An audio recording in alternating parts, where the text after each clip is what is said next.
Squarespace offers a free year of the Google Workspace Business Starter Plan to customers with websites on higher subscription tiers. To see if you qualify, first open the Google Workspace panel on the site you'd like to register.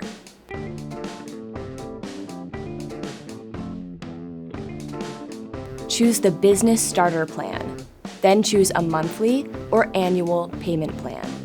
If you're eligible, free Google Workspace inbox appears in the order summary.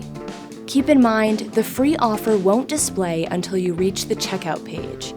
The offer is valid for one email address per website on a valid website plan, but you can add more users at the full price. If you cancel your Google Workspace account or disable auto-renew for Google Workspace during the free year, we'll suspend the Google Workspace account at the end of your next billing cycle, either monthly or annual, and you'll need to pay to reactivate the account.